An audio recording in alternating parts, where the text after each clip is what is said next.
Orang duk cakap pergi bengkel cucuk scanner. Inilah scanner dia. Hello guys, saja sini. Ni kat tangan saya ni. Inilah namanya scanner. Ada orang panggil scan tool, ada orang panggil diagnostic tool. Macam-macam lah nama orang panggil. Tapi purpose dia sama. Untuk check apa masalah kereta kita lah.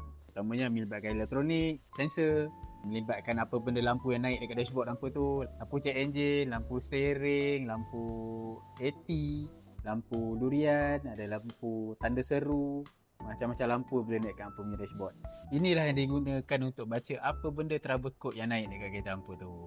Selain daripada kita nak check masalah, ada juga benda-benda servis yang memerlukan scan tool ni untuk kita run atau kita test lah.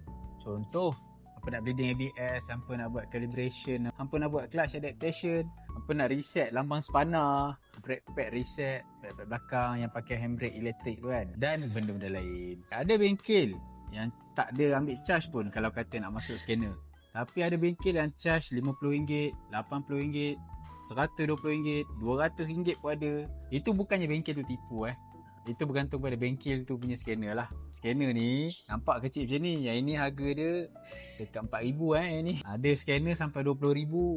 Ada scanner RM10,000. Lagi advance scanner tu lagilah mahal. Macam kita kalau setakat customer punya kereta naik lampu check engine, nak tengok apa problem, kita tak adalah charge. Lagipun kita punya ni tak mahal ni. Ini dekat RM4,000 harga ni tak mahal ni. Ada yang mahal gila. Kalau contoh bengkel Continental lah, memang tak akan dapat lah nak check masuk scanner ni free. Sebab apa? Setiap tahun dia orang kena beli baru. RM10,000, RM15,000. So itulah adanya. Sedikit sebanyak tentang scanner ni. Ada apa-apa soalan boleh komen, nanti kita akan reply. Jangan lupa like dan follow kita. Banyak ilmu kita mau kasih. Itu saja. Thank you. Bye.